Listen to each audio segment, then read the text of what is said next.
Sunamganj medical college ও হাসপাতালে শিক্ষার্থীদের পর্যাপ্ত ওয়ার্ড সুবিধা না দেওয়ার প্রতিবাদে এবং হাসপাতাল চালুর দাবিতে অনির্দিষ্টকালের ক্লাস বর্জনের পাশাপাশি সড়ক অবরোধ করে বিক্ষোভ করছে শিক্ষার্থীরা।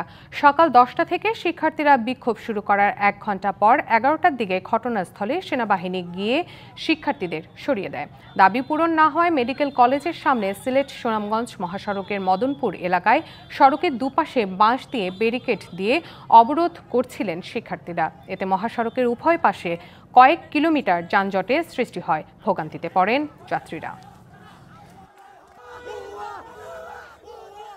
আমরা এই এলাকার জনগণ, তারপর হচ্ছে সুনামগঞ্জের আইনজীবী সমাজ, সুনামগঞ্জের শিক্ষক সমাজ, সুনামগঞ্জের চিকিৎসক সমাজ, সুনামগঞ্জের যে প্রেস ক্লাব, সুনামগঞ্জের সাংবাদিক সমাজ সকলের সাথে কথা বলে, সুনামগঞ্জের আইন শৃঙ্খলা বাহিনী সকলের সাথে কথা বলে আমরা হচ্ছে ডিসিশন নিয়েছি যেন হচ্ছে সরকারের কাছে আমরা একটি স্পষ্ট বার্তা পৌঁছে দিতে পারি। দেশের যত মেডিকেল স্টুডেন্ট আছে, যত মেডিকেল কলেজ আছে, যত মেডিকেল স্টুডেন্ট অ্যাসোসিয়েশন আছে, আমরা সবার কাছে আমাদের এই দাবি পেশ করছি।